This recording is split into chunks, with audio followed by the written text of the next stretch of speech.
And with deadly violence on the rise across Peoria, the number of families affected goes up too. In part 2 of my special report, Life After Death, I talked to leaders across the community to hear how they're working to make sure support is there for those that need it. Yolanda Wallace's son was shot to death 17 years ago. I just couldn't move. I couldn't breathe.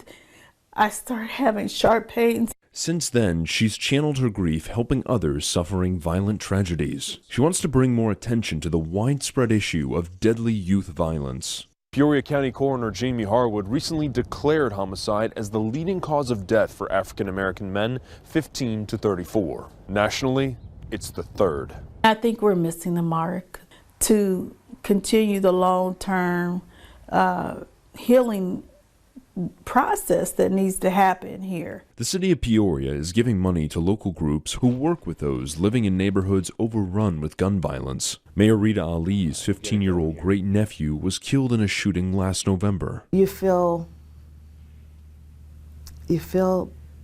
devastated, and you feel a loss of control to some degree. This summer, Peoria City Council approved a $1.4 million anti-violence grant. Public schools, community centers, and volunteer groups are getting that money to better protect families with non-violent alternatives like truancy programs. But only a fraction of the organizations who applied for the money got the grants, and it's unclear how the recipients were chosen. I'll tell you, the police can't do it, the city can't do it without the help of the community. The Peoria Police Department is starting to bring mental health professionals to crime scenes. What we are seeing is we're seeing more community buy-in, we're seeing an increase in community trust, people wanting the police officers there. The department launched a co-responder pilot program last year. Data collected by criminal intelligence analyst Jacob Mouchon helps decide how many people need to go when different crimes happen. It puts the availability of our officers to go now back into handling the crime that they are there, the high areas of crime, and it puts them back where they really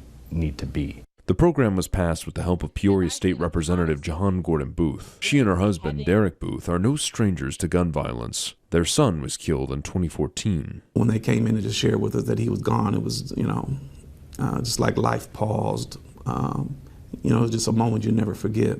5 years later, Booth headed up the Wraparound Center inside Trewen Middle School. It's a place where families can access services to help meet basic needs. It was also a breakthrough for Booth. I remember going back in my office and thinking this was the first time I was able to talk about DJ without breaking down. The Booths also worked with a hospital-backed mental health program called OSF Strive. Samantha Schubach is a supervisor and therapist there. The sheer amount of people that are impacted by gun violence in the city of Peoria is just astronomical. Strive offers free counseling resources to mostly juvenile victims of violence. Grief is a roller coaster.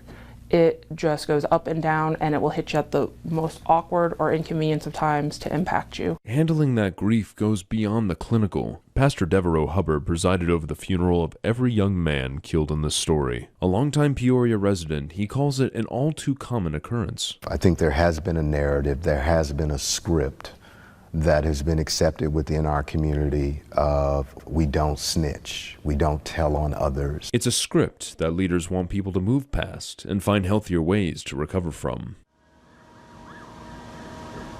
The John Buckley Memorial Garden sits alongside the Peoria riverfront. Yolanda Wallace created it as a memorial not just to her son, but for others suffering from the murder of a loved one. I'm very passionate about the survivors who are here, who are experiencing these new tragedies. Wallace still volunteers across the area and has started a new job at District 150 in truancy. There are few people who know exactly what these families are experiencing. No matter how many programs or funds appear, it can't take back the deadly violence that's happened. It's a perpetual pain, but one that some have found purpose within. If I could have John back today, I don't know if I would have created all this out of my pain.